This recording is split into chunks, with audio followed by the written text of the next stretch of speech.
வாங்மே மனசி பிரதிஷ்டிதா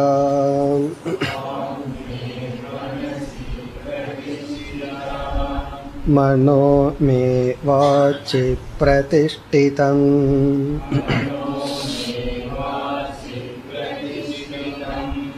ஆவிராவிர்மயேதி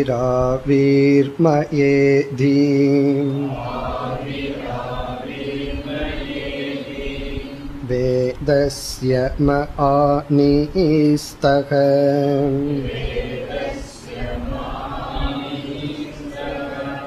ஸ்ருதம் மே மா பிரகாசீஹி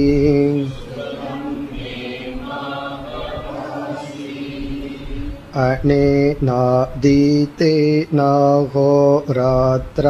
சந்ததாமி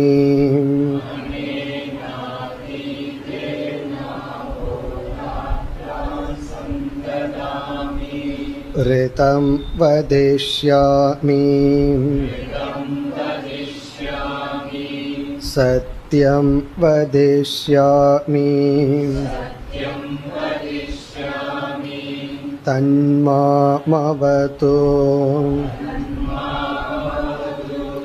தத்வக்தாரமவது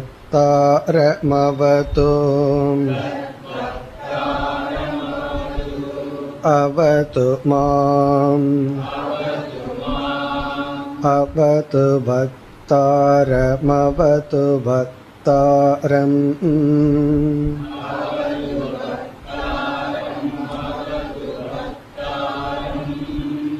ஓம் சாந்தி சாந்தி சாந்திஹி.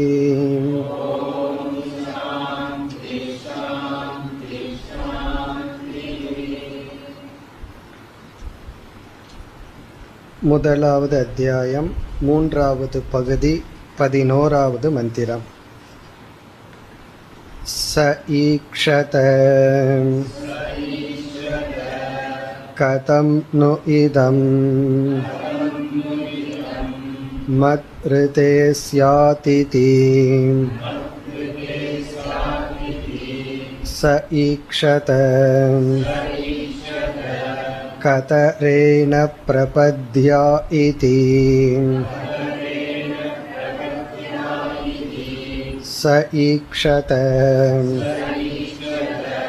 யதி வாசா அபிவ்யாக்ருதம் யதி பிராணேன அபிப்ராணிதம் யதி சக்ஷுஷா திருஷ்டம் யதி ஸ்ரோத்ரேண ஸ்ருதம் யதி த்வச்சா ஸ்ப்ருஷ்டம் யதி மனசா த்யாதம் யதி அபானேன அப்யபானிதம் யதி சிஷ்ணேன விஸ்ருஷ்டம் அத கோஹமிதி.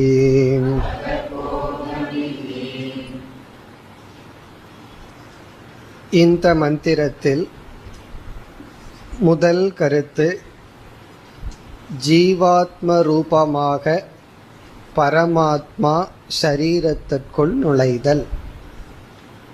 இதை நாம் பிரவேச ஸ்ருதி என்று பல உபனிஷத்துக்களில் படித்துள்ளோம். இந்த ஜடமான உடல் உருவாக்கப்பட்டு விட்டது, இந்த உலகமும் உருவாக்கப்பட்டு விட்டது. இந்த உடலை ஆதாரமாக கொண்டு ஒரு ஜீவன் இந்த உலகத்தை அனுபவிக்க வேண்டும் என்றால் இந்த உடலுக்குள் உணர்வு ரூபமான ஒரு ஜீவன் தோன்ற வேண்டும், அல்லது தோன்றுகின்ற அந்த ஜீவனிடம் உணர்வு வேண்டும். அந்த உணர்வூட்டுவதுதான் இந்த ஷரீரத்திற்குள் இறைவன் நுழைதல். அதைத்தான் இங்கு சக ஈக்ஷத, அந்த ஈஸ்வரன் நினைத்தார்.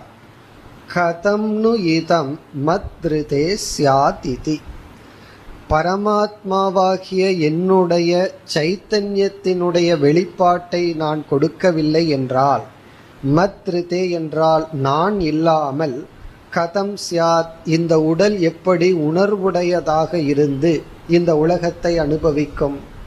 ஆகவே முதலில் நான் சைத்தன்ய ஆபாசமாக தோன்றி இந்த உடலுக்குள் உணர்வை ஊட்ட வேண்டும். பிறகு அந்த ஜீவன் இந்த உலகை அனுபவிப்பான். இதைத்தான் பிரவேச ஸ்ருதி என்று நாம் பார்த்தோம். பல உபனிஷத்துக்களை பார்த்திருக்கிறோம். இந்த உபனிஷத்துல பிரவேசத்தை சொல்ற விதம் இப்படி உள்ளது. இப்ப நேரடியா படிச்சா நமக்கு என்ன தெரிகின்றது? இறைவன் நினைத்தாராம் இந்த உடல் நான் இல்லாமல் எப்படி இருக்கும். இதை நம்ம எப்படி புரிஞ்சுக்கிறோம்? என்னுடைய சைத்தன்யத்தினுடைய அம்சத்தை கொடுக்காமல் இந்த உடல் உணர்வுடையதாக இருந்து எப்படி ஒரு ஜீவன் போக்தாவாக இருக்க முடியும்? இனி அடுத்த கருத்து, ச ஈக்ஷத கதரேன பிரபத்யா இதி. இந்த உடலுக்குள் எந்த பாதையின் வழியாக நான் நுழைய வேண்டும் என்று யோசித்தார். இதனுடைய பதிலை நம்ம அடுத்த மந்திரத்துல பார்க்கிறோம். அதாவது உடலுக்குள்ள நான் போகணும்னு நினைத்தார், எதன் வழியாக செல்லலாம் என்று யோசித்தார். அடுத்த மந்திரத்தில் அதை நம்ம பார்ப்போம், எதன் வழியாக செல்கிறார். இனி அதற்கு அடுத்த கருத்தை தான் சென்ற வகுப்புல பார்க்க ஆரம்பித்தோம். அதாவது ஒரு ஜீவன் எப்படிப்பட்ட விசாரத்தை மேற்கொண்டு, சிந்தனையை மேற்கொண்டு ஆத்ம ஞானத்தை அடைய வேண்டும் அல்லது அடைய முடியும். அந்த விசாரம் கடைசியில பார்த்தா அத கக அகம் இதி. கக அகம், ககன யார், அகம்னா நான். நான் யார் என்று விசாரம் செய்து அவன் ஞானத்தை அடைய வேண்டும்.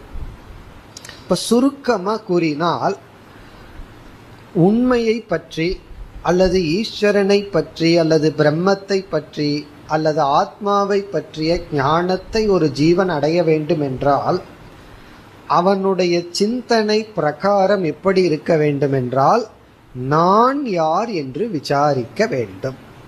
நான் யார் என்கின்ற விசாரம், நம்மை பற்றிய விசாரம், நம்மையே நாம் சிந்திக்கின்ற விசாரம்.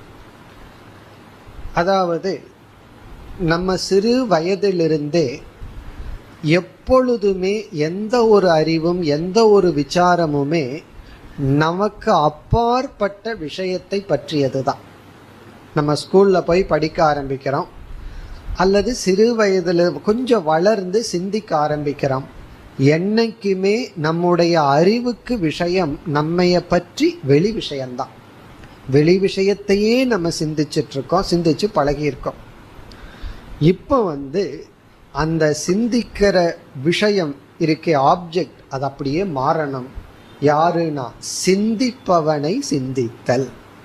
இவ்வளவு வருஷமா சிந்திச்சிட்டு இருக்கிற நாம், இந்த சிந்திச்சிட்டு இருக்கிற நான் யார், சிந்தனை செய்பவன் யார் அப்படின்னு நம்மையே நம்ம பார்க்கணும். இது நம்ம முகத்தை கண்ணாடியில பார்க்குற மாதிரி. நம்ம கண் என்னைக்குமே வெளி விஷயத்தையே பார்க்கறதுக்கு பயன்படுத்தப்பட்டிருக்கு. ஆனா காலையில முகமெல்லாம் கழுவிட்டு என்ன பண்றோம்?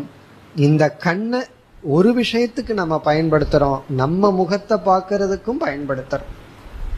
பிறகு யாரோ சொல்கிறார்கள், உன்னோட கண்ணு செவந்திருக்கு அப்படின்னு சொல்லி. உடனே என்ன பண்றோம்? அந்த கண்ணை எதற்கு பயன்படுத்துறோம்?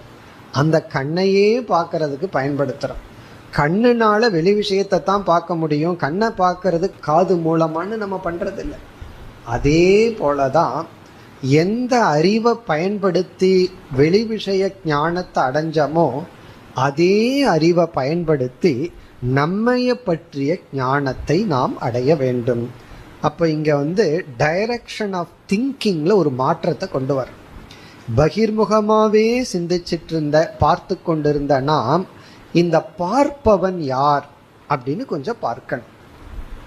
இது ஆத்ம ஞானத்துக்கும் சரி, நம்ம மனதை கொஞ்சம் மாற்றி ஒரு நல்ல வேல்யூவை அடையணும்னாலும் இதே பேட்டர்ன் ஆஃப் திங்கிங் தான்.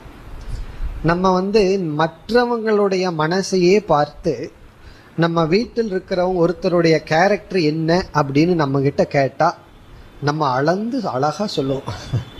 அவனை இந்த நேரத்தில் ரியாக்ட் ஆவார், இந்த வார்த்தையை சொன்னாங்க டென்ஷன் வரும், எல்லாம் அளந்து வச்சிருப்போம். அப்போ மற்றவர்களுடைய கேரக்டரை அவ்வளவு அழகா எடை போட்டு வச்சிருப்போம்.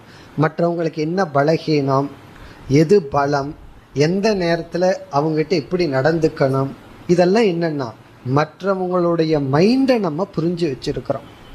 அதே போலதான் அவங்க மைண்ட் நம்ம மைண்டை அவங்க புரிஞ்சு வச்சிருப்பார். ஆனா நம்ம மைண்டை நம்ம புரிஞ்சிருக்கிறோமான்னு பார்த்தா சில சமயங்கள்ல நம்ம மனசு நமக்கு எவ்வளவு தூரம் தெரியுதோ அதை விட மற்றவங்களுக்கு தெரியும், நம்மளோட க்ளோஸா இருக்கிறவங்களுக்கு தெரியும். இதுல இருந்து என்ன தெரியுதுன்னா நம்மளுடைய கேரக்டர், நம்மளுடைய பலகீனம், நான் எதுல ஸ்லிப் ஆகிறேன், எனக்கு எந்த இடத்துல இரிட்டேஷன் வருது, எனக்கு எந்த இடத்துல பலகீனம், இது நமக்கே தெரிவதில்லை. காரணம் என்னன்னா நம்ம மைண்டு சப்ஜெக்டா இருக்கு, உலகத்தில் இருப்பவர்களுடைய மைண்டு பொருள் ஆப்ஜெக்டா இருக்கு. என்னைக்கு நம்ம மைண்டு சப்ஜெக்ட் ஆச்சுன்னா அப்படி ஆக்கணும். அப்போ நம்ம மனசை கொண்டே நம்மை பார்த்தல். இப்ப நான் யாருங்கிறது ஆத்ம விசாரம்.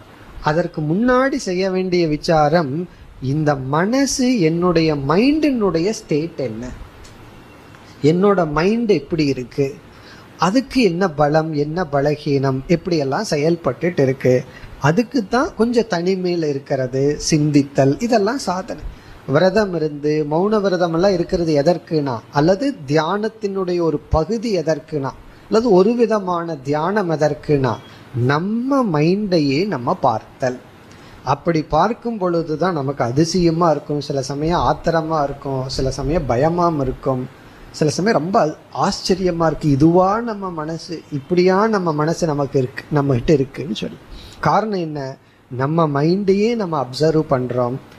அதே போல மனசை அப்சர்வ் பண்றது போல நம்மளுடைய சுபாவம், நம்மளுடைய சொரூபம் என்ன அப்படின்னு நம்ம அப்சர்வ் பண்ணணும். இந்த கோகம் நான் யாருங்கிற விசாரம் ஒரு வேல்யூவை நமக்கு கொடுக்கும் ஆரம்பத்தில். ஏன்னா நான் யாருன்னு விசாரம் பண்ணும்போது நான் வெளி உலகம் அல்லன்னு இந்த திருஷ்ய விவேகத்தில் ஈஸியாக நெகேட் பண்ணி பாடிக்கு வந்துடுவோம். அப்புறம் மைண்டுக்கு வருவோம். இப்போ நம்ம மைண்டே நமக்கு இன்ட்ரடியூஸ் ஆகும். அதில் சில வேல்யூஸ் எல்லாம் வரும், நீக்க வேண்டியதை நீக்குவோம், சேர்த்திக்க வேண்டியதை சேர்த்துக்குவோம், அதெல்லாம் அடுத்த ப்ராசஸ். இனி தத்துவத்துக்குள்ளே போகிறோம் அப்படின்னா, நான்கிற சொல்லுக்கு உண்மையான அர்த்தம் என்ன அப்படிங்கிறதுக்குள்ளே போனோம் அப்படின்னா, எப்படி நான் யாருங்கிற விசாரத்தை செய்தல், அதற்கு ஒரு குழு அல்லது அதற்கு ஒரு படி ஆரம்பத்தில் இங்கு கொடுக்கப்பட்டுள்ளது. இந்த விதத்தில் நான் யாருன்னு சிந்திக்கணுமா. உபனிஷத்துலேயே அதைத்தான் நம்ம பண்ணுறோம். உபனிஷத்துக்கு சப்ஜெக்ட் மேட்டர் என்னன்னா நம்ம தான், நம்ம ஆத்மஸ்வரூபத்தை தான் உபனிஷத்து விசாரிக்கின்றது. அதற்கு ஒரு படி, அதாவது சிந்திக்கின்ற பிரகாரத்தை உபனிஷத் இங்க நமக்கு சொல்லி கொடுக்கின்றது. இங்க எந்த விதத்துல, எந்த பேட்டர்ன்ல, எந்த மாதிரி நான் யாருன்னு விசாரிக்கணும் சொல்லப்பட்டுள்ளதுங்கிறத பார்த்துட்டு மந்திரத்திற்குள்ள போவோம். இப்ப ஆத்ம ஞானத்தை அடைய ஒரு சிஷ்யன் நான் யார் என்று இந்த மாதிரி சிந்திக்கணும். அதுதான் இந்த மந்திரத்தினுடைய மூன்றாவது பகுதி. முதல் பகுதி பிரவேசம், இரண்டாவது வரியினுடைய பொருள் எதன் வழியா போகணும்னு ஈஸ்வரன் நினைக்கிறார். அடுத்த பகுதியிலேயே டாபிக் மாறுது. என்ன டாபிக்னா, ஜீவன் தன்னை பற்றி அறிய இவ்விதம் சிந்திக்க வேண்டும். எவ்விதம், நான் யார் என்று, நான் யார் என்று இந்த மாதிரி சிந்திக்கணும். எந்த மாதிரி நீங்க சொல்லியிருக்குங்கிறத இப்ப நம்ம பார்க்கிறோம். அதாவது இந்த கண் இருக்கு, நமக்கு இந்திரியங்கள் எல்லாம் இருக்கு. இப்ப இந்திரியங்கள் அதற்கென்று சுதந்திரமா செயல்படுற சக்தி இருக்குன்னு வச்சுக்கோமே. கண்ணு பாட்டுக்கு அது பார்த்துக்கும், நம்ம இஷ்டம் இருக்கோ இல்லையோ நம்மோட கண்ட்ரோல்ல கிடையாது. காது பாட்டு அது கேட்டுக்கும், அதுக்காக சுதந்திரமா அது கேட்டுக்கும். அதாவது தொட்டு உணர்றது அது பாட்டுக்கு இருக்கும். ஒரு சென்ட்ரல் பர்சன் கண்ட்ரோலா இல்லை அப்படின்னு சொன்னா என்ன ஆகும்? கண் எங்கேயோ பார்த்துட்டு இருக்கும், வாய் எதையோ சாப்பிட்டு இருக்கும், பேசிட்டு இருக்கும், ஒரு கோஆர்டினேஷனே இல்லாம போகும். சில கவர்மெண்ட் ஆஃபீஸில் பார்க்குற மாதிரி அவங்க ஏதாவதோ பண்ணிட்டு இருப்பாங்க, உள்ளே போனால் யாருக்கு என்ன பண்ணணும்னு தெரியாமல். அப்படி இல்லை, எல்லாம் சேர்ந்தாப்புல நடக்குது. ஒரு நல்ல ஆஃபீஸ்க்குள்ளே போனோம் அப்படின்னா ஸ்டெப் பை ஸ்டெப்பாக ஃபஸ்ட்டு யாரை ரிசப்ஷனிஸ்ட்டை பார்க்கணும், பிறகு அடுத்தது என்ன பர்பஸுக்கு போயிருக்கிறோமோ எங்கே போகணுமோ அப்படி அங்கே ஒரு லிங்க் இருக்கிறத நம்ம பார்க்குறோம். அதே போல் கண்ணு ஒன்றை பார்த்ததுன்னு சொன்னால், இப்போ டிரைவிங் போலன்னு வச்சுக்குவோமே, எல்லா இந்திரியங்களும் சேர்ந்தாப்புல செயல்படும். பின்னாடி பார்க்கறது, முன்னாடி பார்க்கறது, அப்படி செயல்படும். ஒரு கோஆர்டினேஷன் இருக்கிறத நம்ம பார்க்குறோம். அதே போல் நம்முடைய இந்திரியங்கள் ஏதோ ஒருவனுடைய கட்டுப்பாட்டுக்குள் செயல்படுறத நம்ம பார்க்குறோம். அப்படி இல்லாம அதது செயல்பட்டு கொண்டிருந்தால் இங்க எப்படி விசாரம்னா, பிறகு என்னுடைய பங்கு என்ன? இங்க உபனிஷத் எந்த மாதிரி பிரசன்ட் பண்ணியிருக்குன்னா, கண்ணு அது பாட்டுக்கு பார்த்துக்குது, காது அதாக கேட்டுக்குது, யாருகிட்டையும் கன்சல்ட் பண்ணாம, வாய் அதாக பேசிக்குது. இப்படியெல்லாம் இருந்தால் அப்படி இல்லை, அதுதான் உண்மை. இவைகள் எல்லாம், இந்திரியங்கள் எல்லாம் எவனோ ஒருவனுடைய ஆர்டருக்கு கீழே ஒருவனுக்கு கட்டுப்பட்டு ஒரு யூனியனா செயல்பட்டு இருக்கு. அப்படி இல்லாமல் அதனுடைய இஷ்டப்படி இருந்தால் இந்த ஜீவன் கேட்கிறான், அதாவது நம்ம கேட்டுக்கிறோமா, அப்ப நான் யார்? அதனுடைய படியில இருந்தா நான் யார்? இதுல இருந்து என்ன இங்க சொல்ற விதமே ஒரு மாதிரி இருக்கான நமக்கு புரிஞ்சிடும். அதனுடைய இஷ்டத்துக்கு இருந்தா நான் யார்? அதாவது வீட்டில் தலைவர் இருக்க, பசங்களும் மனைவிகளும் மற்றவர்களும் அவங்க கீழ் இருக்கிறவங்க அவங்கவுங்க இஷ்டத்துக்கு இருந்தா இவர் என்ன கேட்பார்? நீங்கெல்லாம் அவங்கவுங்க இஷ்டத்துக்கு இருந்தா நான் யார் அப்படின்னு கேட்பார். அப்படின்னா என்னுடைய ரோல் என்ன, நான் எதுக்கு இங்க இருக்கேன், ஏதாவது ஒரு விஷயம்னா என்கிட்ட கேட்டுட்டு பண்ணணும், என்னுடைய கட்டுப்பாட்டுக்குள்ள இந்த குடும்பம் நடக்கணும்னு சொல்றது போல சிஷ்யன் நினைக்கிறான், அதது பாட்டுக்கு இருந்தா நான் யார்? இதிலிருந்து நான் தான் இவைகளை கட்டுப்படுத்துபவன், இவைகளுக்கு உணர்வூட்டி இவைகளை இந்தந்த விதத்துல செயல்படுத்த வேண்டும்னு ஒரு முடிவை செய்து நான் தான் இங்கு தலைவனாக இருக்கின்றேன். இப்ப இதிலிருந்து அந்தந்த இந்திரியங்கள் சுதந்திரமா அதனிஷ்டப்படி இருந்தா நான் யார் அப்படிங்கறத இந்த இடத்துல சொல்லப்பட்டிருக்கு. இந்த மந்திரத்தை அப்படியே டிரான்ஸ்லேட் பண்ணோம்னா என்ன அர்த்தம் வரும்னா, வாக்கு அது பாட்டுக்கு பேசிக்கொண்டால், கண்ணு அது விருப்பத்துக்கு பார்த்து கொண்டால், தொட்டு உணரும் சக்தி அதன் இஷ்டத்துக்கு இருந்து கொண்டிருந்தால் நான் யார்? அவ்வளவுதான் இந்த மந்திரத்தில் இருக்கு. இது அதுக்கு மேல இந்த மந்திரத்துல கிடையாது. அக்கோகம் அதனுடைய இஷ்டப்படி இருந்தால் நான் யார், இவ்வளவுதான் இங்க சொல்லப்பட்டிருக்கு. இதை நம்ம எப்படி புரிஞ்சுக்கிறோம்? இந்த மாதிரி சிஷ்யன் சிந்திக்கணுமா, அதாவது மாணவர்கள் சிந்திக்கணுமா? சிந்திச்சு அதன் படி இருந்தா நான் யார்னா, என்னுடைய இருப்பே அவசியம் இல்லை, நான் இருக்க வேண்டிய தேவையே இல்லை, ஆனால் நான் இருக்கேன், அதனுடைய படி நடக்கவில்லை, ஒருவனுடைய கட்டுப்பாட்டுக்குள்ளதான் நடக்குது, ஆகவே நான் தான் தலைவன். எதற்குனா இந்திரியம் செயல்பட, இந்திரியங்கள் ஒழுங்காக இருக்க, அது உணர்வுடன் செயல்பட நான் தலைவன். இதிலிருந்து நான் வேறு, என்னுடைய இந்திரியங்கள் வேறு, அதனுடைய வியாபாரங்கள் வேறு, எனக்காக அந்த கருவிகள் இருக்கின்றன, அந்த கரணங்கள் தலைவனாக எனக்காக செயல்படுகிறது, நான் தான் அந்த கரணத்திற்கு கரணம்ங்கிற ஸ்டேட்டஸை கொடுக்குறேன். நான் மனசு வச்சாதான் கண்ணு பார்க்கும், என்னுடைய கவனம் வேற இடத்துல இருந்தா கண் திறந்திருந்தாலும் அது பார்க்காது. அப்ப இந்திரியமா இருக்கணும்னா நான் தான் காரணம். அப்ப நான் யார்? இந்திரியத்திற்கு இந்திரியமாக இருப்பவன். கேனோபனிஷத்துல சொன்னபடி இந்திரியத்திற்கு இந்திரியமாக, மனசுக்கு மனசா நான் இருப்பவன். இப்படி ஒரு முடிவை அடையணும்னா இந்த மாதிரி சிந்திக்கணுமா? எப்படி? அந்தந்த இந்திரியங்கள் அதுபடி இருந்ததுன்னா பிறகு நான் யார் அப்படின்னு சிந்திச்சா கடைசியில அகம் கர்த்தா, நான் தான் எல்லாத்துக்கும் தலைவன், நான் தான் கரணத்துக்கு உணர்வை கொடுப்பவன். பிறகு அகம் ஏகக. இதுல இருந்து நம்ம எவ்வளவு வேணாலும் விசாரம் பண்ணிட்டு போலாம். இப்ப 5 இந்திரியம் இருக்கு, ஆனாலும் ஒரே ஒருத்தன் தான் 5க்குள்ளேயும் போய் விளையாடிட்டு வர்றான். அப்ப நான் ஒருவன், எனக்கு 5 கருவிகள், இப்படியெல்லாம் விசாரம் பண்ணி நான் அகம் ஏகக, ஆத்மா ஒன்றுதான், ஆத்மா சைத்தன்ய ஸ்வரூபம், ஆத்மாதான் ஈஸ்வரன், இப்படி தன்னை பற்றிய ஞானத்தை அடைய வேண்டும். இந்த மாதிரி சிந்திச்சு நான் யாருங்கிற கேள்விக்கு பதிலை நான் ஒருவன், நான் சைத்தன்யமானவன், நான் நித்தியமானவன், நானே ஈஸ்வரன், கண்ட்ரோல் பண்றவன், இந்த ஞானத்தை அடைய வேண்டும். ஆனா உபனிஷத்து ரொம்ப வேகா சொல்லுது. விளக்க ஆசிரியர்கள் சங்கரர் போன்றவங்க இருந்ததுனாலதான் இந்த இடத்துக்கு இப்படி ஒரு அர்த்தம்னு நமக்கு தெரிய வந்துச்சு. இப்ப நம்ம மந்திரத்தை பார்ப்போம், பிறகு மீண்டும் நம்ம செஞ்ச விசாரத்தை ஞாபகப்படுத்தினோம்னா இந்த மந்திரம் நமக்கு புரியும். சக ஈக்ஷத, இறைவன் சிந்தித்தார். இப்ப இந்த இடத்துல ஒரு வாக்கியத்தை எல்லாம் நம்ம சேர்த்திக்கணும். அதாவது ஜீவன் ஆத்ம ஞானத்தை அடைய வேண்டும் என்றால் இவ்விதம் சிந்திக்க வேண்டும் என்று அவர் சிந்தித்தார். ஜீவன் தன்னை பற்றிய ஞானத்தை அடையணும்னா இந்த மாதிரி ஜீவன் சிந்திக்க வேண்டும்னு அவர் சிந்தித்தார். என்ன இனி வர்ற பகுதியெல்லாம் விசார பிரகாரம், எப்படி விசாரம் பண்றது, எப்படி திங்க் பண்றது, அதுவே ஒரு திங்கிங் தான். எப்படி சிந்திக்கணும்னு முதல்ல சிந்திச்சு பழகணும். எப்படி திங்க் பண்ணணும்?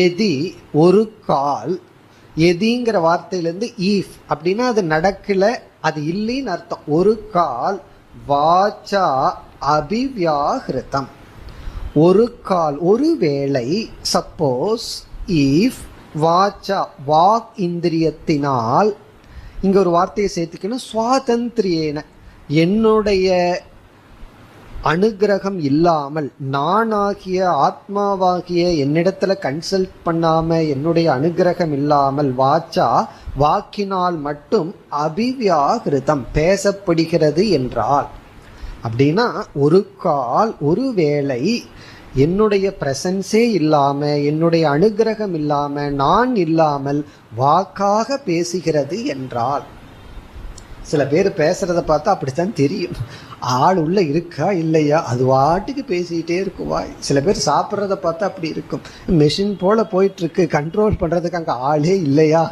அப்படின்னு தோணும். ஆனால் சில சமயம் நம்ம என்ன பண்றோம், உள்ள போயிட்டு இருக்க உள்ள ஒரு ஆள் கண்ட்ரோல் பண்ணுது, போதும் நிறுத்திக்கோ. அப்போ வாய்ப்பாட்டுக்கு போயிட்டு இல்லை, அதாக சாப்பிட்டு இல்லை, உள்ள ஒரு ஆள் இருந்து உள்ள தள்ளலாம், நிறுத்தலாம், அளவா தள்ளலாம், அதெல்லாம் ஒருத்தன் கண்ட்ரோல் பண்ணிட்டு இருக்கான்ல.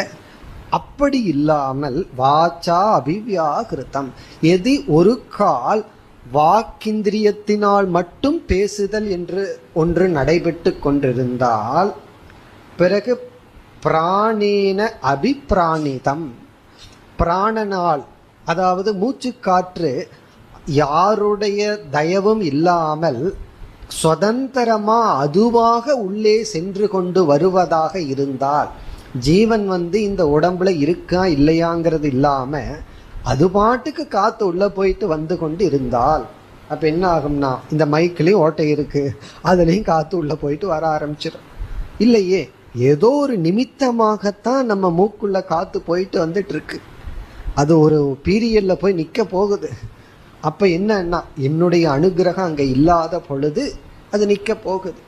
ஆகவே ஒரு கால் பிராணன் அது பாட்டுக்கு சென்று வந்து கொண்டிருந்தால், அதே போல அடுத்தது ஒவ்வொன்று, எதி சக்ஷுஷா திருஷ்டம், கண்ணானது அது அதனுடைய இஷ்டப்படி பார்த்து கொண்டிருந்தால், அதாவது கண்ணால் அதன் இஷ்டப்படி பார்க்கப்படுதல் என்ற ஒரு விவகாரம் நடைபெறுவதாக இருந்தால், ஸ்ரோத்ரேன ஸ்ருதம், காதால் கேட்டல் என்பது, காதே முடிவு பண்ணிக்குது, அதாக கேட்டுக்கொண்டிருத்தல் என்ற செயல் நடைபெற்று கொண்டிருந்தால், त्वचा ஸ்பிருஷ்டம், त्वचा அதாவது தோளினால் தொட்டு உணர்தல் அதன்படி நடந்தால், மனசா தியாதம், மனமும் கூட அதனிஷ்டப்படி நினைத்து கொண்டிருந்தால். நம்ம இது வரைக்கும் இந்திரியத்தை தான் சொன்னோம், இனி அடுத்த கேள்வி வருது, மனம். அதுக்கு அடுத்த ஸ்டெப், மனசு இந்திரியங்களை கட்டுப்படுத்திட்டு இருக்கு. இனி மனசு என்னுடைய ஆத்மாவினுடைய அனுகிரகம் இல்லாமல் அதுவாக நினைத்து கொண்டிருந்தால், அதே போலதான் அபானேன அபியபானிதம். அபானேன அபியபானிதம்னா ஜீரணிக்கும் சக்தி அதுவாக நடைபெற்றால். அதுவாக நடைபெற்றால் என்ன ஆகும்னா, மரத்தினால் ஒரு பொம்மை இருந்தால் அதுக்குள்ள சாப்பாடு போட்டால் அது ஜீரணிக்கணும். ஆனால் அப்படி இல்லையே, நமக்குள்ள ஜீரணிக்கிற சக்தி அதுவாக நடைபெற்று கொண்டிருந்தால், சிஷ்ணேன விசிருஷ்டம், அதாவது சிறுநீர் கழித்தல் போன்ற செயல் அதுவாக நடைபெற்று கொண்டிருந்தால், அத தென் அப்படி இருந்தால், கஹ அகம் நான் யார், இதெல்லாம் அதது பாட்டுக்கு நடந்துட்டு இருந்தா, தென் அத பிறகு, அதன பிறகு, எதினா ஒரு கால், கஹ அகம் நான் தான் யார் அப்படின்னா, அதது பாட்டுக்கு நடந்துட்டு இருந்தா வாட் இஸ் மை ரோல், என்னுடைய பங்கு தான் என்ன. இது வீட்டில் நடக்கும். அவங்கவுங்க இஷ்டப்படி இருந்தா அந்த வீட்டையே நடத்துகிற எஜமானன் இந்த கேள்வியை கேட்பார். நீங்கள் உங்கள் இஷ்டப்படி இருந்தால் நான் யார், நான் எதுக்கு இந்த வீட்டில் இருக்கணும், அப்படி தானே கோவப்படுறோம். எல்லாம் உங்கவுங்க இஷ்டப்படி எங்கிட்ட கேட்காம அவங்கவுங்க இஷ்டப்படி நடந்து கொண்டு இருந்தால் பிறகு நான் எதுக்கு இந்த வீட்டில் இருக்கணும், நான் பேசாமல் போயிடலாமே அப்படின்னு கேட்கறது போல, என்னுடைய பங்கு என்ன, என்னுடைய தேவைதான் என்ன, பிறகு என்னுடைய சொரூபம் என்ன, இப்படி சிந்திக்கணுமா. இப்படி சிந்திச்சா உடனே ஜீவன் யோசிப்பானா. ஆனால் இந்த இந்திரியங்கள் இருக்கே, அது அதனுடைய இஷ்டப்படி நடக்கிறதில்லை. அது இந்த மனசினுடைய கட்டுப்பாட்டில் தான் இருக்கு. மனசு எந்த இந்திரியத்தோட அந்த இடத்துல சம்பந்தம் வைக்குதோ அப்பொழுதுதான் அந்த இந்திரியம், அது எவ்வளவு ஸ்ட்ராங்கா எவ்வளவு நேரம் மனசு ஐடென்டிஃபை பண்ணுதோ அவ்வளவு தூரம் தான் இந்திரியத்துக்கு சக்தி. இப்போ மனசு இருக்கு, கண் இருக்கு. நம்ம மனசு மிக நுண்ணியமாக கூர்ந்து கண்ணில் கவனம் வச்சதுன்னு வச்சுக்குவோமே, ஒரு முறை பார்த்தா போதும், அப்படியே நமக்கு ஞாபகத்து நிற்கு. அது படமாக இருக்கலாம் அல்லது டெலிஃபோன் நம்பராக இருக்கலாம். ஒரு முறை கண்ணுக்கு பின்னாடி இருக்கிற மனம் ஆழ்ந்து ஒரு முறை பார்த்துட்டா போதும். அப்போ எவ்வளவு தூரம் கண்ணுக்கு சக்திங்கிறது கண்ணை பொறுத்து கிடையாது, மனது எவ்வளவு தூரம் கண்ணுக்கு கீழே இருக்கு. அதே போல யாரோ ஒருத்தர் ஒன்று சொல்கிறார்கள், அந்த காதுக்கு சக்தி எவ்வளவு தூரம் கேட்குறோம், எப்படி கேட்குறோம், அது காதுக்கு கிடையாது, மனதை பொறுத்து இருக்கு. அந்த நேரத்தில் மனது ஒன்றி இருந்தால் ஒரு முறை சொன்னால் போதும், ஒரு கிளாஸை ஒரு முறை கேட்டால் போதும், 10 முறை கேட்க வேண்டிய அவசியம் கிடையாது. எப்பொழுதுனா மனம் காதில் முழுமையாக இருந்தால். ஆனால் என்ன ஆகுதுன்னா, ஒரு ஸ்டேட்மெண்ட் இங்கே கேட்குறோம், அடுத்த ஸ்டேட்மெண்ட் ஸ்கோர் என்னன்னு கேட்குறோம், அங்கே கிரிக்கெட் போயிட்டுருக்கு, இனி ஒன்று வடை ஆச்சான்னு கேட்குறோம்.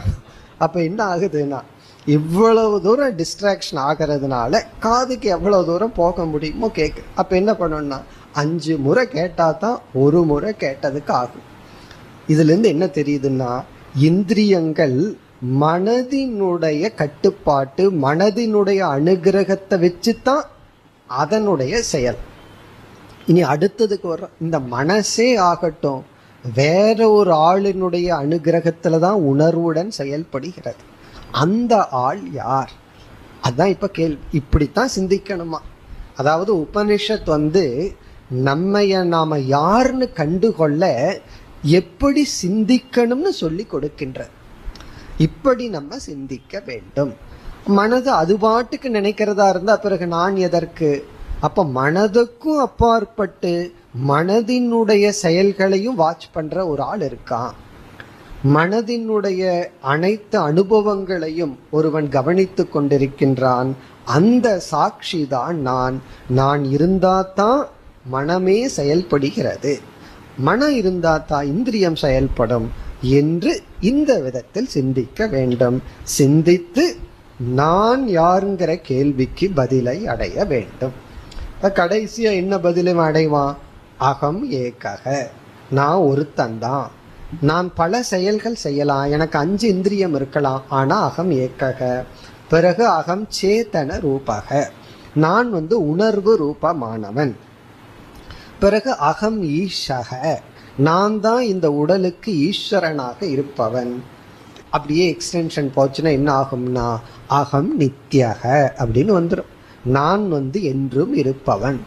இந்திரியம் ஒரு காலத்துல வளராம இருந்துச்சு, அதையும் நான் பார்த்துருக்கேன். ஏன்னா பிறந்த குழந்தைக்கு 1 அடியோ 1/2 அடிக்கு தான் கண்டு தெரியுமா. இவர் ரொம்ப தூரத்துல இருந்துட்டு பார்த்துட்டு இருப்பார், குழந்தை சிரிக்கும், நம்மைய பார்த்து சிரிக்கிறது இவர் கற்பனை பண்ணிட்டு இருப்பாரு. குழந்தை ஒரு அடிக்கு முன்னாடி எதையாவது பார்த்து சிரிச்சிருக்கும்.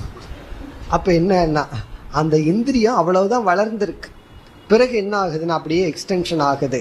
அதுக்கப்புறம் இவர் ரொம்ப தூரத்துல இருந்து பஸ் நம்பரை சொல்லுவார் இளம் வயதுல. அதுக்கப்புறம் என்ன ஆகும்னா மறுபடியும் புஸ்தகம் அப்படியே பக்கம் போயிட்டே இருக்கும் பார்க்கறது. அப்போ இந்திரியத்தினுடைய வளர்ச்சி, இந்திரியம் ஸ்ட்ராங்கா இருந்த காலம், பிறகு இந்திரியத்தினுடைய வீழ்ச்சி, இதையெல்லாம் ஒருத்தன் பார்த்துட்டு இருந்திருக்கான். யாருன்னா நான். அப்ப நான் இந்திரியத்தை கவனிப்பவன், இந்திரியம் அல்ல. அதே போல மனம் இப்படியெல்லாம் சிந்திச்சு அகம் நித்தியக. இது எதற்குன்னா அகம் நித்தியக. இந்திரியம் வளராத போது நான் இருந்தேன், இந்திரியம் ரொம்ப உறுதியா இருக்கிற போது நான் இருந்தேன். இப்ப இந்திரியங்கள் எல்லாம் சொன்னா கேட்காத பொழுது நான் இருக்கிறேன். இதுல இருந்து கடைசியா நான் என்ன வர்றேன், அகம் நித்தியக. இப்படி ஆத்ம ஞானத்தை அடைய வேண்டும். இப்ப இந்த பகுதி என்னன்னா உபனிஷத் நமக்கு சிந்திக்கின்ற விதத்தை சொல்லி கொடுத்துள்ளது. இதுதான் இந்த 11வது மந்திரத்தினுடைய சாராம்சம்.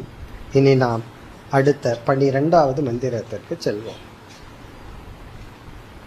ச ஏதமேவ சீமானம் விதார்ய ஏதயா த்வாராம் ப்ராபத்யத சா ஏஷாம் வித்ருதிர்நாம த்வாஹாம் ததேதத் நாந்தனம் தஸ்ய த்ரயக ஆவசதாஹ த்ரயஸ்வப்னாஹ அயமாவசதக அயமாவசதக அயமாவசத இதி.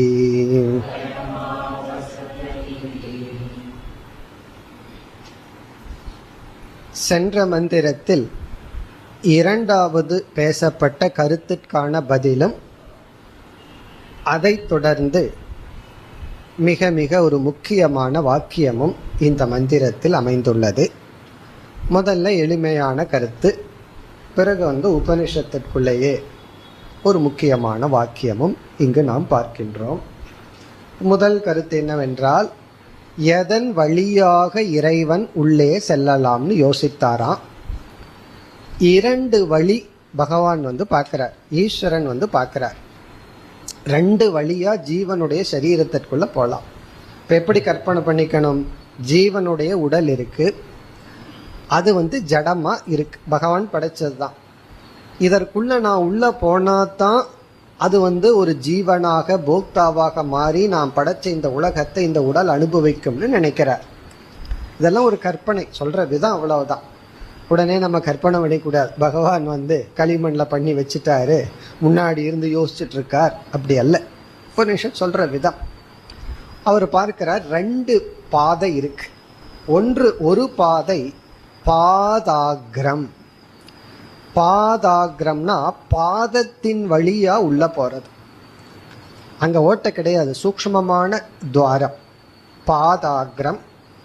2வது மூர்தினி, பிரம்மரந்திரம்னு சொல்றது. பிரம்மரந்திரம்னா உச்சந்தலை, மூர்தினா தலை, நம்மளுடைய உச்சந்தலை. இப்படி 2 பாதையை பார்க்கிறாராம். அவர் முடிவு பண்றது தானே எந்த பாதை வழியா போகலாம், கால் வழியா உள்ள மேலே போகலாமா அல்லது தலை வழியா இறங்கலாமா. ஜீவனுக்கு ஜீவன் இடத்துல நான் இறங்குறது தலை வழியா போய் இறங்கட்டுமா, கால் வழியா மேலே போகட்டுமா. பிறகு பகவான் முடிவு பண்றார், நான் தலை வழியாவே போயிடுறேன், அவன் கால் வழியா நடக்கட்டும், நான் தலை வழியா உள்ள இறங்குறேன்னு முடிவு பண்ணி தலை வழியாக உள்ளே போனார். அதாவது பிரவேசம் தலை வழியாக உள்ளே சென்றார். தலைவலினா தப்பா நினைச்சக்கூடாது, தலைவலின்னு நினைச்சக்கூடாது. இங்க தலைவலி வேற வழி. தலை மூலமாக உள்ளே சென்றார். அதனாலதான் விதேக முக்தி அடைபவன் உச்சந்தலைய பிளந்து பிரம்மலோகத்திற்கு செல்றானாம். அதனாலதான் பிரம்ம ரந்திரம்னு அதுக்கு பேர், அந்த துவாரத்திற்கு பேர். கண்ணுக்கு தெரியாத துவாரம், அதுதான் இங்கு சொல்லப்படுகிறது. சக ஏதமேவ சீமானம் விதாரிய, சக ஈஸ்வரக அந்த இறைவன், ஏதமேவ சீமானம், சீமானம்னா இந்த தலையை, விதாரியன பிளந்து, இதெல்லாம் சூக்ஷ்மமா பிளக்கிறார், பிளந்து ஏதயா துவாரா பிராபத்யத, அதன் வழியாகவே ஜீவனை அடைந்தார். அதாவது ஸ்தூல சரீரத்தை அடைந்தார். அப்படின்னா இதனுடைய இறுதி பொருள் மனதில் சிதாபாசம் தோன்றியது, இதுதான் அர்த்தம். நம்ம சூக்ஷ்ம சரீரத்துல சிதாபாச உற்பத்தி ஆனது, அது உணர்வு உடையதானது. அதை சொல்ற விதம் தலையின் வழியாக துவாரத்தை மேற்கொண்டு அடைந்தார். பிறகு அந்த தலை வழியா போனார் அல்லவா, அந்த உச்சந்தலைக்கு ஒரு பெயர், அந்த பாதைக்கு ஒரு பெயர். நம்ம ஒரு புதுசா ரோடு போட்டோம் அப்படின்னா ஒவ்வொரு ரோடுக்கு ஒரு பேர் இருக்கல்லவா, இந்த சாலை இல்லைன்னா நம்ம எப்படி நம்ம ஐடென்டிஃபை பண்றது? அப்படி பிரம்மன் நமக்குள் நுழைந்த பாதைக்கு ஒரு பெயர் இங்கு கொடுக்கப்படுகிறது. சா ஏஷா வித்ருதிஹி நாம, நாம அப்படின்னா பெயர், ஏஷான இந்த பாதைக்கு வித்ருதி என்று ஒரு பெயர். வித்ருதி அப்படின்னா ஓட்டைன்னு அர்த்தம், துவாரம்.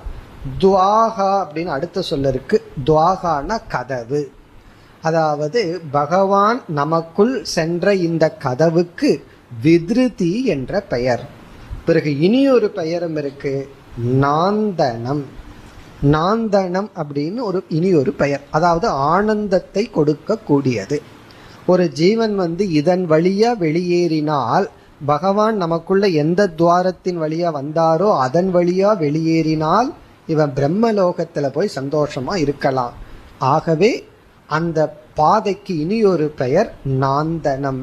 நாந்தனம், நந்தனம்னா சந்தோஷம், மகிழ்ச்சியை கொடுக்க கூடிய பாதை. வேற வழியா போனான்னா இவன் நரகலோகத்துக்கோ வேற சொர்க்கலோகத்துக்கோ பித்ருலோகத்துக்கோ போவான். இதன் வழியா சென்றா பிரம்மலோகத்துல போய் இவன் அங்க விதேக முக்தி அடைய வாய்ப்புண்டு. இத்துடன் அந்த கருத்து முடிவடைகிறது. இப்ப இந்த மந்திரத்துல 12வது மந்திரத்துல முதல் பகுதி சென்ற மந்திரத்துல 2வது பகுதியினுடைய விளக்கம். பகவான் எந்த வழியா போலான்னு நினைச்சார், இதெல்லாம் பிரவேச சுருதிக்குள்ள வருது, அதுக்கு விளக்கம். இத்துடன் இந்த கருத்து முடிவடைகிறது. இனி அடுத்த பகுதி தஸ்ய த்ரயக ஆவசதாஹா த்ரயக சொப்னாஹா. தஸ்ய அந்த ஜீவனுக்கு, த்ரயக 3, ஆவசதாஹா, ஆவசதகனா ஸ்தானம், இடம், பிளேஸ். இப்ப நம்ம என்ன புரிஞ்சுக்கணும், நம்மெல்லாம் ஜீவன் தோன்றி விட்டான், ஃபுல் ஃபிளெஜ்ல இருக்கான், முழுமையா தோன்றி விட்டான் ஜீவன்.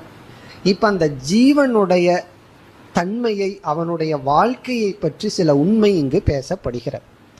இப்ப ஜீவன் தோன்றியாச்சு, அதாவது பகவான் உள்ள பூந்து உணர்வு ரூபமா ஒரு ஜீவன் வந்தாச்சு. ஏற்கனவே இந்த உலகமும் படைச்சாச்சு, அன்னமும் படைச்சாச்சு. அன்னத்தை எந்த சாதன வழியா எடுக்கணுங்கிற அறிவும் ஜீவனுக்கு வந்தாச்சு. விஷயமும் வந்தாச்சு, உலகமும் வந்தாச்சு, ஜீவனும் வந்தாச்சு, இவனுக்குள்ள உணர்வும் வந்தாச்சு, எல்லாம் ரெடியா இருக்கு. இனி இந்த ஜீவன் எந்த ஸ்தானத்திலிருந்து எப்படி வாழ்ந்து கொண்டிருக்கின்றான், அவனுடைய வாழ்க்கை என்ன, அவன் எப்படி வாழ்றான். தஸ்ய அந்த ஜீவனுக்கு 3 ஸ்தானங்கள், அவன் 3 இடத்துல இருந்து கொண்டு வாழ்ந்து கொண்டு வருகின்றான், அனுபவித்து கொண்டு வருகின்றான். அந்த ஜீவனுக்கு த்ரயக 3 விதமான அனுபவங்கள், அவஸ்தைகள். ஜீவனுக்கு 3 ஸ்தானங்கள், 3 அவஸ்தைகள். 3 அவஸ்தைகள் மூலமா அவனுடைய அனுபவங்கள் 3 அவஸ்தைகளாக இருக்கின்றது. அவன் 3 இடத்துல இருந்து 3 அவஸ்தைகளை அனுபவித்து கொண்டு வருகின்றான். நமக்கு தெரியும் என்னென்ன அவஸ்தை: ஜாகிரத் அவஸ்தை, சொப்பன அவஸ்தை, சுஷுப்தி அவஸ்தை. இப்ப ஜீவன் 3 விதமான 3 ஸ்டேட் ஆஃப் எக்ஸ்பீரியன்ஸ், 3 விதமான அனுபவத்திற்கு வாழ்ந்து கொண்டு இருக்கின்றான். அதாவது நம்ம அனைத்து அனுபவங்களையும் சாஸ்திரம் 3ஆ பிரிச்சிருது: ஜாகிரத் அனுபவம், சொப்பன அனுபவம், சுஷுப்தி அனுபவம். இப்ப இருக்கிற அனுபவம், பிறகு கனவு அனுபவம், பிறகு ஆழ்ந்த உறக்க அனுபவம்னு சொல்லி ஜீவனுக்கு 3 விதமான அனுபவங்கள். 3 இடத்துல இருந்து 3 விதமான அனுபவங்களை ஜீவன் அனுபவித்து கொண்டிருக்கின்றான். இந்த கருத்தை தான் உபனிஷத் நமக்கு சொல்ல வர விரும்புகின்றது. இந்த பகுதியில உபனிஷத் சொல்ல வர விரும்புகிற கருத்து 3 ஸ்தானத்துல அவன் அபிமானம் வச்சு 3 அனுபவங்களுடன் வாழ்ந்து கொண்டு இருக்கின்றான். இப்ப ஜீவன் எல்லாம் வந்தாச்சுன்னா அவன் எந்தெந்த ஸ்தானத்திலிருந்து எந்தெந்த அனுபவம். இப்ப அந்த ஸ்தானத்தை பார்ப்போம். ஜாகிரத அவஸ்தையில் இருக்கும் பொழுது அவனுடைய ஸ்தானம் சாஸ்திரத்துல நேத்திரம்னு சொல்லப்பட்டிருக்கு. கண்.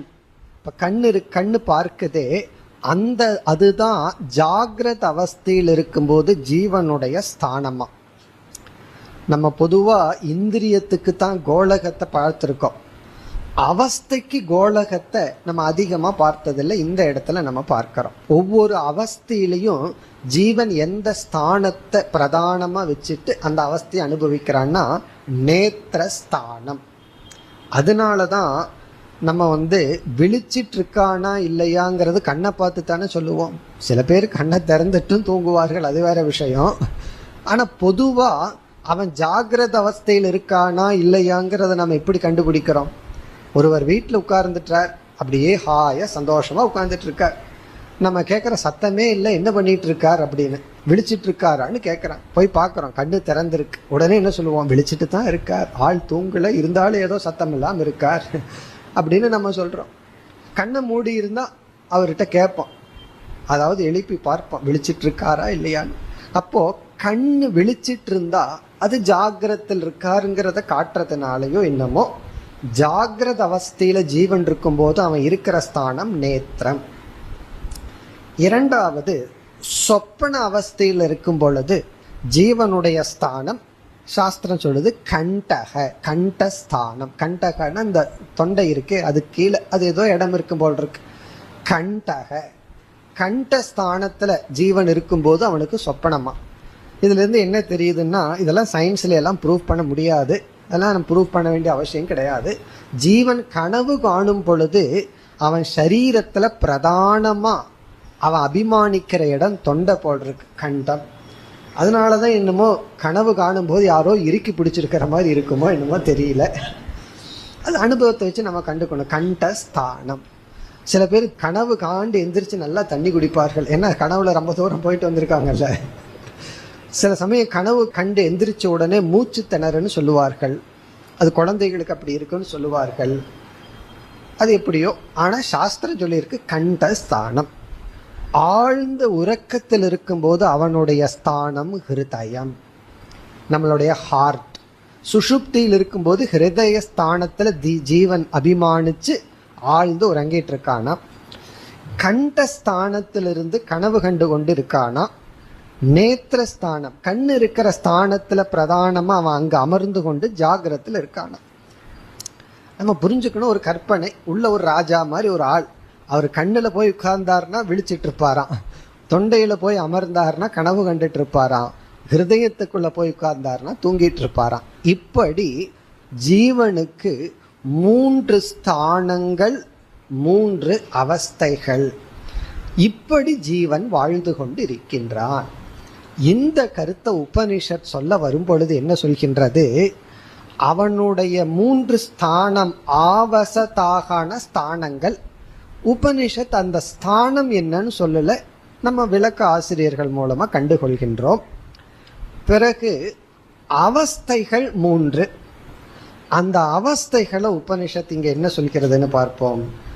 த்ரய சொப்னாகா. ஜீவனுக்கு 3 விதமான கனவுகள். த்ரயக சொப்னாகா, ஜீவன் 3 விதமான கனவு வாழ்க்கை வாழ்ந்து கொண்டிருக்கின்றான். இந்த த்ரய சொப்பனாக இருக்கே, அதுதான் முக்கியமான வாக்கியம். ஸ்கூலா இருந்தா என்ன சொல்லலாம்? இந்த இடத்த ரெட் லைன்ல அண்டர்லைன் பண்ணுங்கன்னு சொல்லலாம். த்ரய சொப்னாகா, ரெட் லைன்ல தான் இதை அண்டர்லைன் பண்ணணும். ஏன்னா இதுதான் முக்கியமான வாக்கியம். த்ரய சொப்னாகா. உபனிஷத்து என்ன சொல்லுதுன்னா, ஜீவன் 3 விதமான கனவை கண்டு கொண்டு இருக்கின்றான்.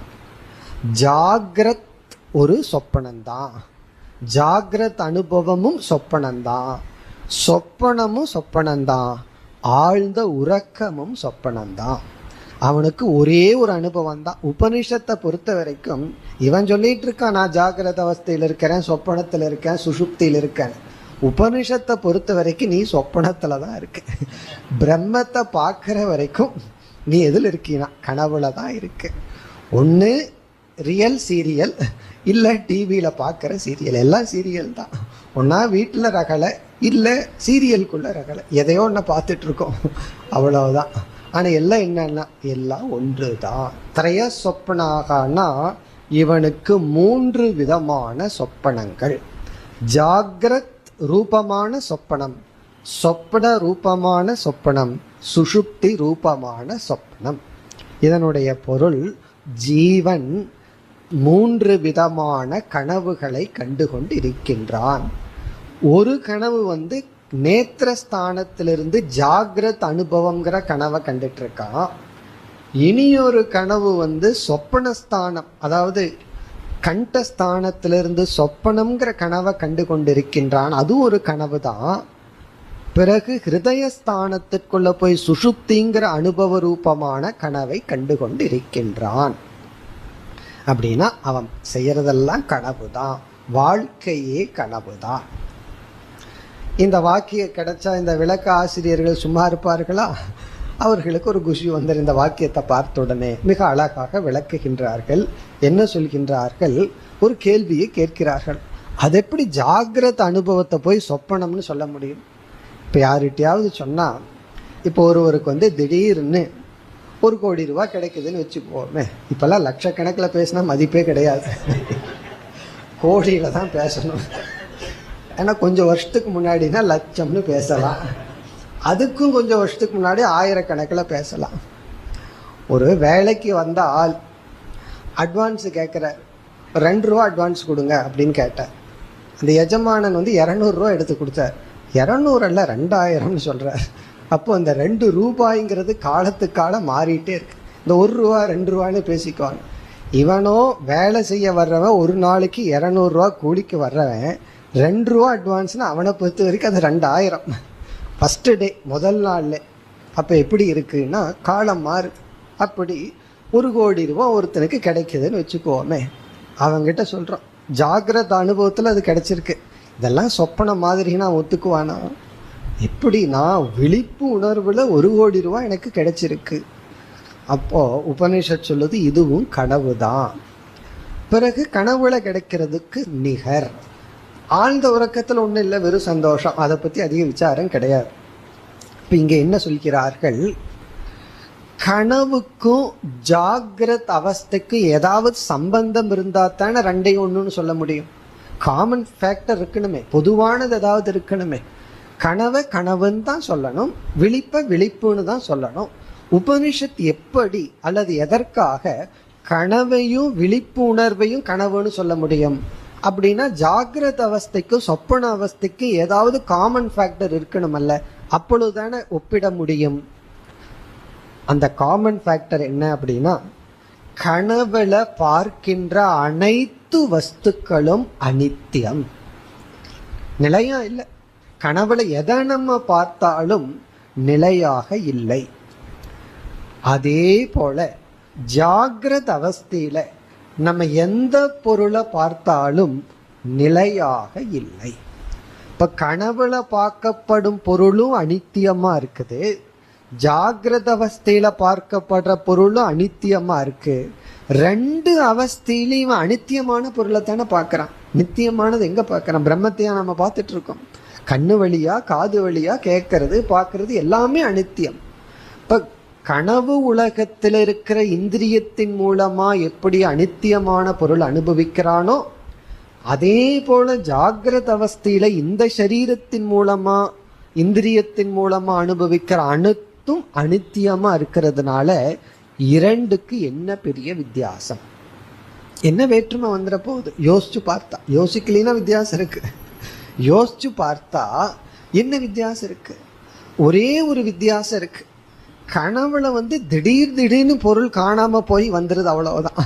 யானை முன்னாடி நின்றுட்டு இருப்போம், திடீர்னு அது நாயா நிற்கும், அவ்வளவுதான். சில சமயம் நம்மளே அப்படி மாறி நிற்போம், அவ்வளவுதான். ஒரு விவஸ்தை இல்லாம இருக்கு, அவ்வளவுதான். ஜாகிரத அவஸ்தையில விவஸ்தை இருக்கு, கொஞ்ச நாள் தான், தொடர்ந்து கிடையாது. ஜாகிரத அவஸ்தையில் ஒரு கண்டினியூட்டி இருக்கு, அதுவும் ஷார்ட் பீரியட் தான். இன்னைக்கு ஒருவர் நம்ம கிட்ட சிரிச்சு பேசிட்டு போறார், 5 நிமிஷத்துக்கு அப்புறம் அவர் உடனே கோவப்பட்டா நமக்கு சந்தேகம் வரும். ஆனா அதே இது அவர் 30 வருஷம் பழகணும் அப்படின்னா மாற்றங்கள் வரத்தானே வருது. ரிலேஷன்ஷிப் எல்லாத்துலேயும் சேஞ்சஸ் இருக்கத்தான் இருக்கு. அந்த தொடர்ச்சி கொஞ்ச நாள் இம்மீடியட்டா அந்த தொடர்ச்சி அந்து போடுறதில்லை, கொஞ்சம் கேப் கொடுத்து அந்த தொடர்ச்சி அறுக்கப்படுகிறது. சொப்பனத்துல சேஞ்ச் குயிக்கா வருது, ஜாகிரத்துல கொஞ்சம் மெதுவா வருது, அவ்வளவுதான். ஆனால் ஜாகிரத்துல பார்க்கறது நிலையற்ற பொருளைத்தான், சொப்பனத்துல பார்க்கறது நிலையற்ற பொருள் தான். ஆகவே ஜீவன் நிலையற்ற பொருளை அனுபவிக்கின்றான்கிற அடிப்படையில ஜாகிரத்தும் சொப்பனமும் சமானம். அதனால உபனிஷத் சொல்லுது த்ரயக சொப்னாகா. இப்ப ஜாகிரத் பிரபஞ்சம் மித்தியாங்கிறதுக்கு இந்த வாக்கியம் தான் நமக்கு பிரமாணம். இது ஒரு முக்கியமான வாக்கியம். காரணம் என்னன்னா, உபனிஷத் மிக தெளிவா சொல்லிடுது, அவனுக்கு 3 கனவுகள், விழிச்சிட்டு இருக்கிற கனவு, பிறகு கனவுல ஒரு கனவு, பிறகு ஆழ்ந்த உறக்கம்ங்கிற கனவு. இதுதான் அவனுடைய அனுபவம். இப்ப இதனுடைய பொருள் என்னவென்றால், ஜீவன் 3 விதமான அவஸ்தைகளுக்குள் இருந்தாலும் அந்த 3மே கனவு. அவன் அனுபவிக்கிறது அனைத்தும் மித்யா வஸ்து, அனித்திய வஸ்து, பொய்யான வாழ்க்கையை வாழ்ந்து கொண்டு இருக்கின்றான். அந்த பொய்யுக்குள்ள எத்தனையோ வேறுபாடு இருக்கு, அது வேற விஷயம். ஆனா அவனுடைய அனுபவமோ அவனுடைய அவஸ்தைகளோ சொப்னாகா. பிறகு அயம் ஆவசதக, அயம் ஆவசதக, அயம் ஆவசதக. இந்த ரெப்பிட்டேஷன் நம்ம ரெட் லைன்ல அண்டர்லைன் பண்ணுவோம். உபனிஷத்து என்ன பண்ணும்னா, அண்டர்லைன் பண்ணணும்னு விரும்புச்சுன்னா திரும்ப திரும்ப கூறுகிறது. நம்மளே ஒரு முக்கியமான விஷயம்னா சும்மாவா இருப்போம், சாதாரண விஷயத்தையே 3 தடவை சொல்லுவோம். முக்கியமான விஷயம்னா என்ன பண்ணுவோம், திரும்ப திரும்ப சொல்லுவோம். அப்படி உபனிஷத் இதுதான் அவனுக்கு ஸ்தானம், இதுதான் அவனுடைய அனுபவம். இப்போ ஒரு ஜீவன் அனுபவிக்கிறதெல்லாம் சொப்பனம்தான். இந்த ஞானம் வந்துட்டா நம்ம சொப்பனத்தை சந்தோஷமா அனுபவிப்போம். இந்த ஞானம் வரல அப்படின்னா துக்கத்தோடு அனுபவிப்போம், அவ்வளவுதான். அப்ப சந்தோஷமும் துக்கமும் எதை பொறுத்து இருக்குன்னா அனுபவத்தை பொறுத்து இல்லை. இது சொப்பனமா, இது சத்தியமா, மித்தியாவாங்கிற ஞானத்தை பொறுத்து இருக்கு. மித்தியான்னு தெரிஞ்சிட்டு அனுபவிச்சா அது விளையாட்டு, மித்தியான்னு தெரியாம அனுபவிச்சா அது சம்சாரம். இப்ப இந்த பகுதியில ஜீவன் அனுபவிக்கின்ற அனைத்தும் சொப்பனம். மேலும் அடுத்த வகுப்பில் தொடர்போம். ஓம் பூர்ணமத பூர்ணமிதம் பூர்ணாத் பூர்ணமுதச்யதே பூர்ணஸ்ய பூர்ணமாதாய பூர்ணமேவாவசிஷ்யதே. ஓம் சாந்தி சாந்தி சாந்தி.